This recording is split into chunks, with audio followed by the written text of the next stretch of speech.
Hello, and welcome back to another episode of Criminal Justice Corner. Here at Criminal Justice Corner, we give you the real details surrounding the case, and just in case you find yourself in that same situation, we give you potential actionable advice so that you can get yourself out of it. Today, I have with me a very special guest. Doug Pfeiffer. Doug, I want to thank you for being my special guest. Can you tell the audience a little bit about yourself? Yeah, sure, Dr. Jennifer. I was born in Homer, Alaska. That's a really small town of about 5,000 people. Wow. Moved later on to Anchorage, which is our largest city. And then in 1996, as all young people do, I needed a job. I wanted something really exciting that changed and kind of intrigued me. So I joined the Anchorage Police Department in 1996, and I did 25 years in law enforcement, covering every gamut of police and law enforcement work throughout my career. Had a wonderful job. We've raised our family in Alaska, the most beautiful place on planet Earth. So very lucky and fortunate to have been raised there. I love it. I have never been to Alaska. I don't know if I'd survive because it's cold there and I do not like to be cold, but maybe you could tell me a good time to visit where I won't freeze. Yeah, the best time is going to be May through, I'd say, August. And Okay. Anchorage is a little more mild. We're right on the inlet. But my brother, if you've ever seen the show Ice Road Truckers, he's I've an heard ice of road. that show. Yeah, he's an ice road trucker that drives up north. He lives in actual North Pole, Alaska, where Santa Claus is Really? from. I know Santa Claus. Yep, there you go. That gets 40 to 60 below, so you probably wouldn't like that time of year. I would not, not gonna go visit Santa Claus, but okay, May through August. Okay, I'll try to come around that time because I love to Perfect. travel. All Yeah. right, cool. So today we are going to talk about somebody that you're a little bit familiar with, Doug. Joshua Wade. Joshua is an interesting person, to put it mildly. Joshua is a known serial killer who has been killing since he was 14 years old. I found that somewhat intriguing. It's rare that Criminal Justice Corner talks about somebody who's been killing so young. I'll say that. We talk about all kinds of crime, but to be killing so young, I thought was very interesting and intriguing. So, can you tell us your connection to Joshua Wade? Yeah, one of my specialties is the police department. The thing I probably enjoyed most was as a hostage negotiator. Mm, So early on in my career, I worked everything from crime scene technicians, and those are police officers that go out and physically map the homicides, okay. kind of like your CSI on TV, but not quite as glamorous. You Okay. might be there for 18 to 24 hours. It's really hard work, very important because if you mess up a murder, we all know that's not a good thing. Not at all. I worked that for a while in all different type of units, but I always was fascinated with hostage negotiation. So early on, I joined the team in my career, eventually became a team leader. So I ran our team in the Anchorage area. Okay. But interesting enough, we had a serial killer named Joshua Wade, as you said. In 2000, he committed his first known murder to law enforcement. Right. The first time he came on our radar, we knew him for being a robber, a burglar, a thief, into drugs, never homicides. But that was our first encounter with him. Hmm. He was subsequently arrested for that homicide. The jury unfortunately acquitted him of the homicide. He was certainly guilty of it, but you never know what a jury's going to do. That's So true. he was released. We knew he would kill again. And unfortunately, 7 years later, he committed another homicide. We got onto him through forensics and crime scene and linked him to that homicide. There was a statewide manhunt. He evaded us for about 4 to 5 days. And I mean, every law enforcement officer, every state trooper, FBI, marshals, everybody was looking for this individual. Ran from police and then broke into an apartment complex and took several hostages. That's when I got the call. So my call was to come out and to negotiate a serial killer with hostages. Obviously, it's very amped up at this point Hmm. because I can't make a mistake because he's got innocent people under his control. He's already Right. committed multiple homicides. He could easily commit more. So I went out there and through extensive negotiations with the serial killer, I was able to get him to come out. He released both the hostages. Nobody was harmed. And then he was sentenced to, upwards of 135 years in prison. So, at the time that he was like during the manhunt time, when you were encountering him, how many people had he killed at that time? Well, we didn't know at that time. Okay, You you know, didn't know. That's what I was trying to get yeah, at. You didn't know how many. no, we thought maybe two at Okay. that time. But you He knew had about the one he was acquitted of. Yep, in 2000. So, uh, but through negotiations, interrogations with him, he wanted to make plea deals to get better, prison time, all that kind of things. He admitted to 5. I had This later is after the conversations. capture. Yep, admitted to Okay. 5 total. Likely good for 15. Some of the Mm, homicides that we knew about that he was related to, but not quite enough physical evidence to convict him of those. So again, like you stated, he started at 14 years old. hmm. And if he wasn't imprisoned, he would have never ended. He would have just kept on killing.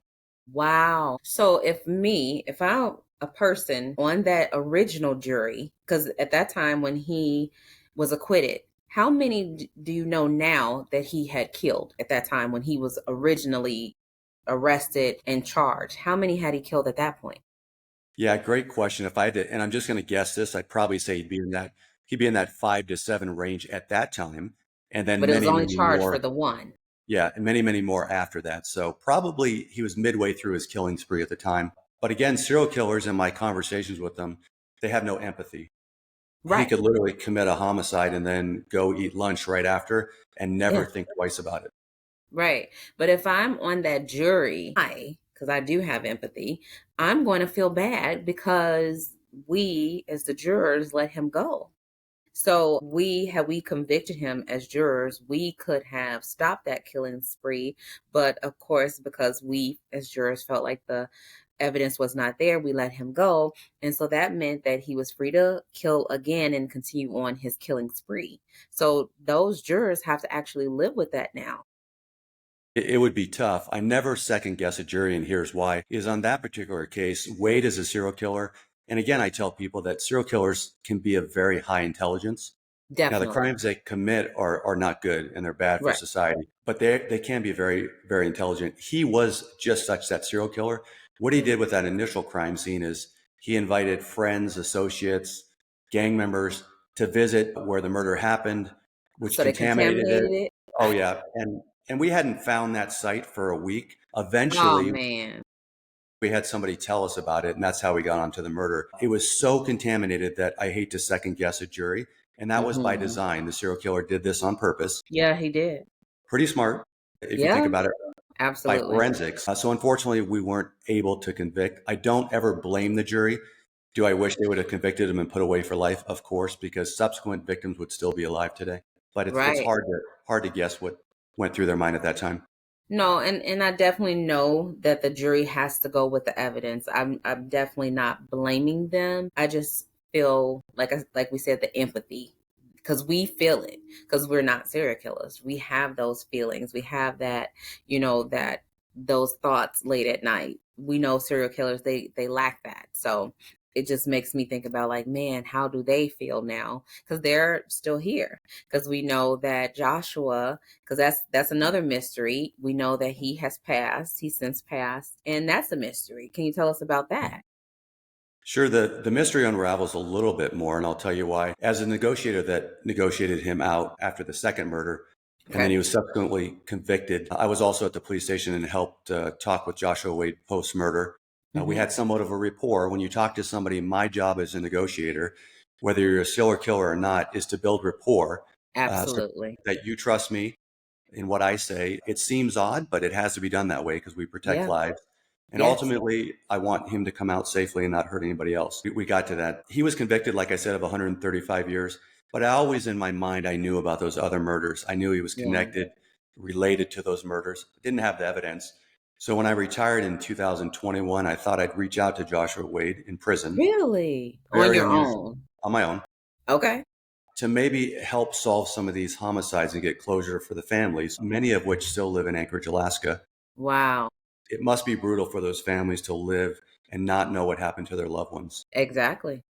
So I started off with pen pals with Joshua Wade. Seems kind of odd for, a former negotiator and a serial killer to be reunited, but we were.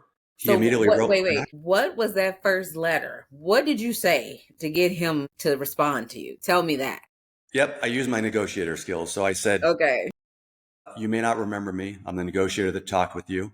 We worked through some things. I reminded him of all our discussions.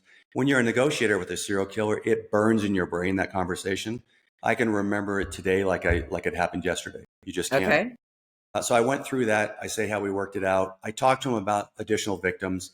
He may not be to the point where he wants to admit or confess, but let's at least start a conversation. Completely up to him. He can decide or not to, but let's give it a try here.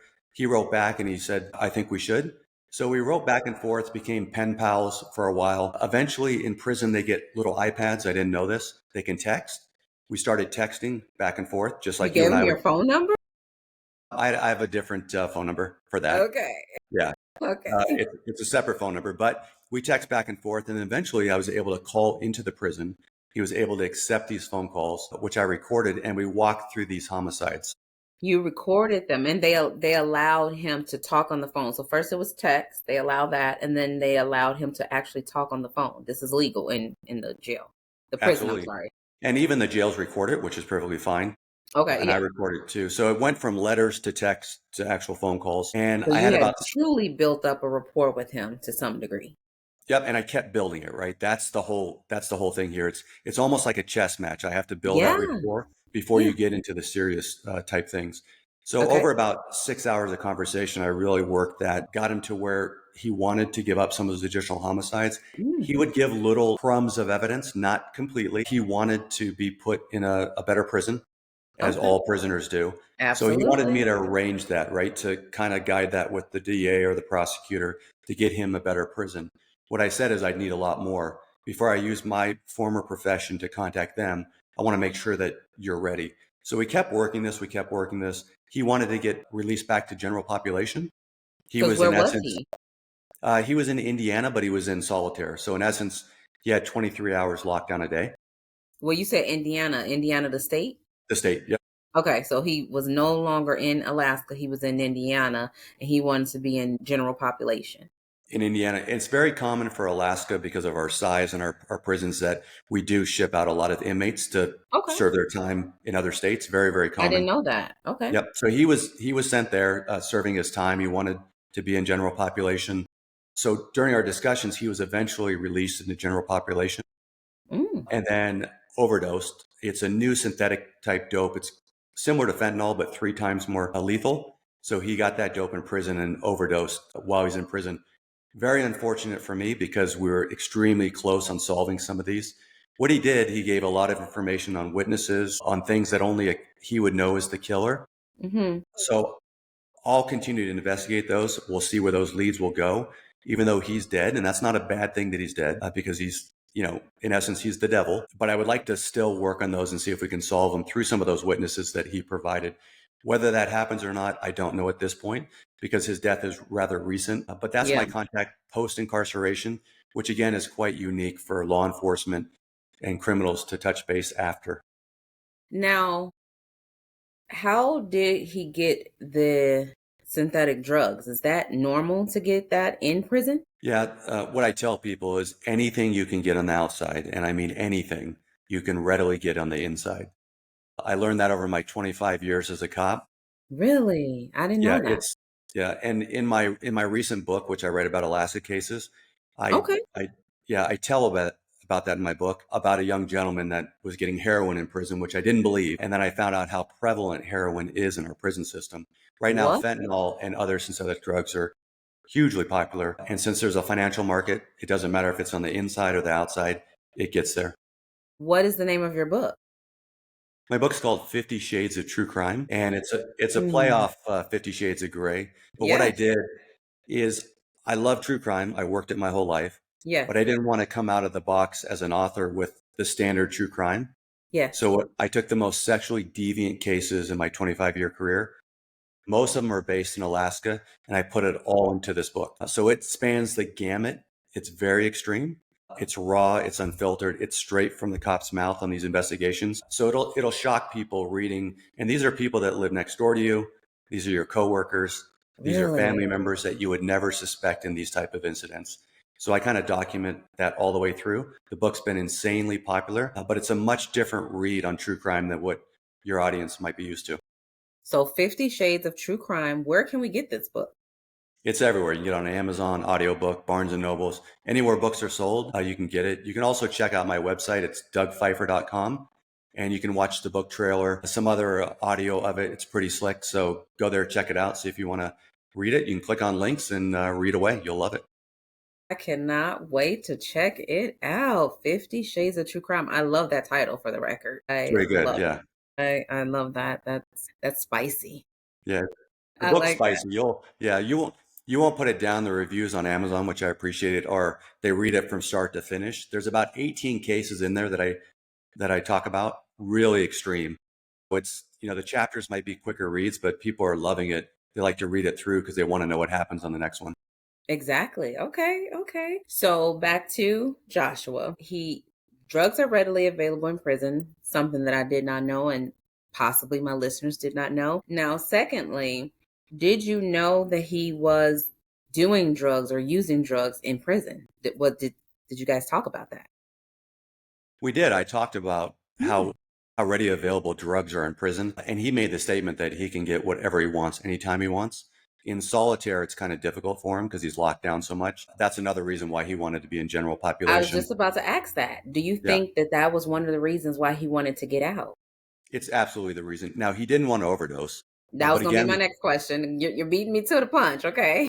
yeah, no, Joshua Wade is serial killers don't often kill themselves. I'll tell you that. They can live in any environment. They're sociopaths, so they're not like us. If we get prison for life, we'd be like, I don't want this life. Exactly. They could care less. They would victimize other people in prison. They Hmm. would just morph their reality into where they're at and Okay. still be a criminal. I mean, that's just how they're built. Okay. So in our conversations, he didn't mind prison. He liked working out. He complained about the food, but he'd read a lot. He got to watch TV. He said his life was pretty good, but he did miss the general population. He was very arrogant. He liked to talk. If you didn't know he was a serial killer, very personable, right? If you're talking, he would just talk your ear off. You'd never know. So a unique individual, but he wanted into the general population. Unfortunately, he got in and got some bad dope and accidentally overdosed. Now, I know that he had a love-hate kind of relationship with his mom. Did he have any other family member? He had his father. He has a sister. Realistically, he has no ties with his family, not tight ties. A lot of infighting, a lot of history with him. He did tell me that as a child in Washington State, that he was molested by a babysitter. Right, That right. started his anger in his life. And this is his version. I'm not saying it's true or not, but this is what he Right. said. And then he committed one of his first homicides at 14 because of some of that anger. You never know what a serial killer, what happens in their history, or is their brain hardwired differently than ours? Is there some Right. trauma that affects it? I don't know the answer to that. Maybe someday science will figure it out. I would love to know because maybe we could stop some of these serial killers who are Right. roaming our nation as we speak. Alaska is unique too. Your listeners may not know this, but we have more serial killers per capita than anywhere else. I did not know that. We have a small population, but somehow we draw these individuals that prey upon victims. It could be our size, it could be the Okay. darkness, it could be the vastness of our land mass where you can dispose of bodies. But it's a unique place, and we have a lot of serial killers for our population. Now, I wonder because like you said that he was abused allegedly as a child. Could it like what makes it so that and this is common, we know with abused people that they commit heinous crimes. Why not shoplifting? Why not jaywalking? Why the most extreme crimes? You know? Yep, great question. And what I tell you is all those that you said are all relevant because that's how they would start out anyway. So Hmm. Joshua Wade would start off with mild thefts, burglaries, robberies, sexual assaults, homicide. That's a typical growth pattern for a criminal. It's rare unless it's a crime of passion that somebody just goes out and murders somebody. So even serial killers will start off. You've heard the analogy that they harm animals. That's Right? quite Yes. often where they start harming animals Always. and they get excited, and that Then they amps them up for a graduate. while, and then they Yeah, they graduate graduate. Yeah. to humans, unfortunately. So they do start off smaller. Serial killers in the history typically have some other crimes that Hmm. they've committed prior, not always. So they still build on those. They'll start small and then work their way up to humans, which is unfortunate. But my question though is why don't they stop there? Like why not stop at animals? Not that I'm advocating that in any shape, form, or fashion, but not like why not stop at like an ant or something? Like why graduate? Because we know that that happens, but why Yep. continue Yeah. on? I love your questioning and you're thinking as a normal brain human being, and I love it. But what happens is let's take an animal that you kill and you get some euphoria, and Yeah, that it's really great. high. And then you kill another animal and you kill another animal, and that you get that euphoria, but a little bit less. So when Yeah. their thought process is not like ours, like stop, their thought Yes. process is to amp it up even more. And I've asked killers this, and Hmm. serial killers particularly, why do you do it? Yes. And it's about power. And what they tell me is they get no greater high on planet Earth, not heroin, not fentanyl, not anything, than taking the life of another human being. Sounds atrocious to It normal thinking does. people like us, but to them it's real. So it's the greatest high on planet Earth to take a life. So it's in their mind, they're not going to stop. They're going on to the next one to relive that, to get that high again. So they don't stop at the minor ones. They can't control themselves.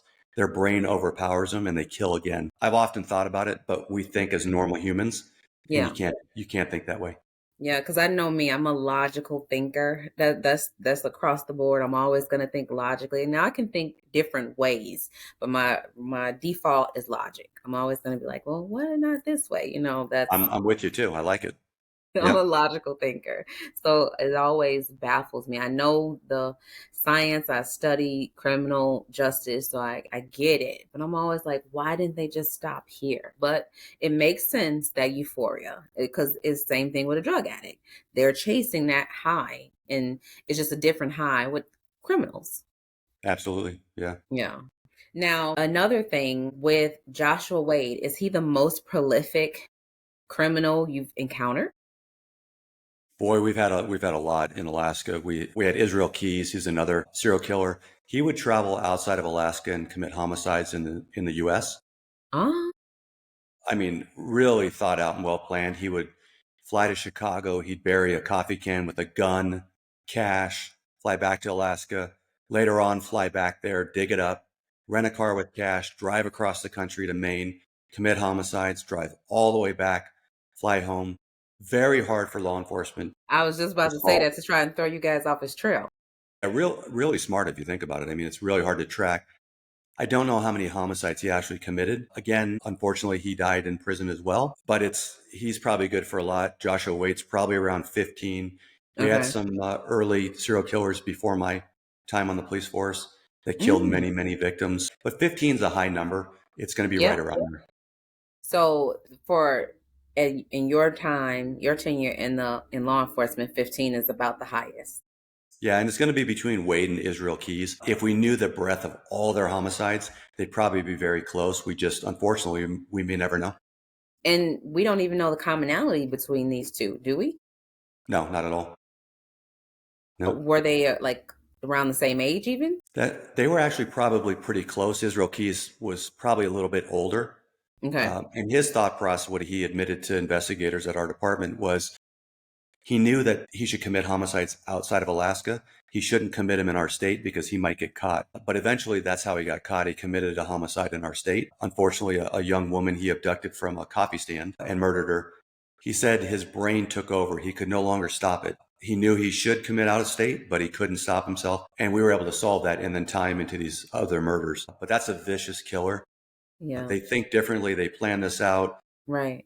It's quite interesting. Each are a little bit different, Mm-hmm. and they all have egos, meaning that they want to take credit for their own murders. They don't want to Exactly. be they don't want to be compared to Ted Bundy or any other Jeffrey Dahmer. They want their own story of how great they were. It seems odd. They really Yeah. care about their ego. And so with this Israel person, he broke his own rule, quote unquote. He said, I'm going to get caught if I commit a crime in Alaska. And then he committed the crime in Alaska and got caught. So had he, quote unquote, followed his own rule, possibly he could have still been on his criminal killing spree. No question about it. I mean, it's where he says he couldn't stop his brain anymore. That's the disease of being a serial killer, right? Something was going on where he couldn't stop it Yeah. and committed that crime. If he hadn't and kept his homicides as he'd been doing, I don't know how many he would have killed. And the scary thing here is that right now in 2025, there's Hmm. serial killers out there that are operating much like Israel Keys that law enforcement has no context about, doesn't know, has no inkling or anything. That's just a fact. I mean, at any time, we have 40 to 50 serial killers in the U.S. unsolved. Wow. Now, one other thing, did Israel have a similar background, like beginning story as Joshua Wade? He didn't. Israel Keys was a contractor, worked jobs, had a house, had a girlfriend, a stepdaughter, a girlfriend's daughter, lived a pretty normal life. In fact, after he killed his victim, the coffee barista, he left her in a shed in February in Alaska. It's the coldest time. Okay. She was frozen solid, and he went on a Caribbean cruise for a couple weeks. No. Oh yeah, not even a care in his world before coming back to Alaska. The way we solved that case is he started to use her ATM card, forced her to give the PIN number. He was always masked up in Alaska when we saw him on these ATMs, and we would try to race to the location to grab him, but he was already gone. But then Okay. we started getting hits in Arizona. And then finally, we got a hit in Texas at an ATM. Luckily, the license plate of the car that he rented was caught on this ATM camera. And then a highway patrolman in Texas was able to stop him within an hour later. And that was the arrest on Israel Keys. He was then extradited back to Alaska, where he subsequently died in prison. How did he die? Because he was rather young, right? Yep, he was rather young. Unfortunately, our jail system, he was there working with investigators to give up additional homicides. I think there's around 11-ish, but certainly good for more. Mm-hmm. Part of the requirements of the jail was he was not to have any razor, like shaving, because Yeah. prisoners can shave. Yeah. Because he was, being interrogated, he was on suicide watch. There was a mistake made. He was given a razor where he slashed his wrists. And then he also used some of the bed sheets to strangle himself, and they found him dead in the cell. Again, I would have loved him to live temporarily, only so we could solve the rest of those homicides. Right. And whether he would have given them all or not, you never know. But it would have been Definitely. nice to have the opportunity. So I'm never sad for these individuals who die. Right.